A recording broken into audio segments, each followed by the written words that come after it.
అండి ఏమున్నది దాంట్లో 2 నిమిషాలు మాట్లాడిపోతారు. తెలంగాణ రాష్ట్ర దశాబ్ది ముగింపు ఉత్సవాల సందర్భంగా నల్గొండ జిల్లా బీఆర్ఎస్ పార్టీ కార్యాలయంలో జాతీయ జెండాతో పాటు పార్టీ జెండాను కూడా ఆవిష్కరించుకోవడం అనేది జరిగింది.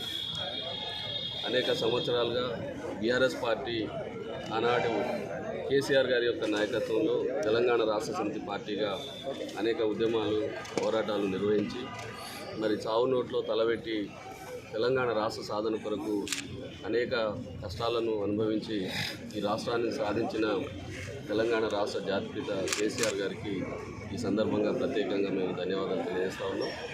సాధించిన ఈ తెలంగాణ రాష్ట్రం గత 10 సంవత్సరాలుగా 9.5 సంవత్సరాలు బీఆర్ఎస్ పార్టీ అధికారంలో ఉన్నప్పుడు అనేక రంగాల్లో అటు వ్యవసాయం కానీ సంక్షేమం కానీ అభివృద్ధిలో కూడా వెనుకడుగు వేయకుండా బ్రహ్మాండంగా అభివృద్ధిని సాధించింది.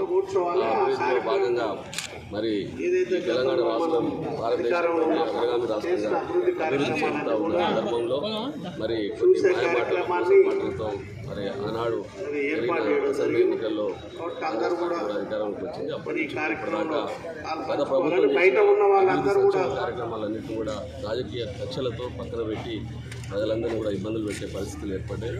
ఈనాడు తెలంగాణలో ఎన్నడూ లేని సాగునీరు సమస్య ఇబ్బందులు రానున్న రోజుల్లో బీఆర్ఎస్ పార్టీ మరొక ఉద్యమానికి మరి నాంది పలికి తప్పకుండా తెలంగాణ రాష్ట్ర అభివృద్ధి కొరకు తెలంగాణ రాష్ట్రంలో ముందుకు పోవడానికి బీఆర్ఎస్ పార్టీ తన కర్తవ్యాన్ని నిర్వర్తిస్తుందని చెప్పి దశాబ్ది ఉత్సవాల సందర్భంగా తెలియజేస్తాం.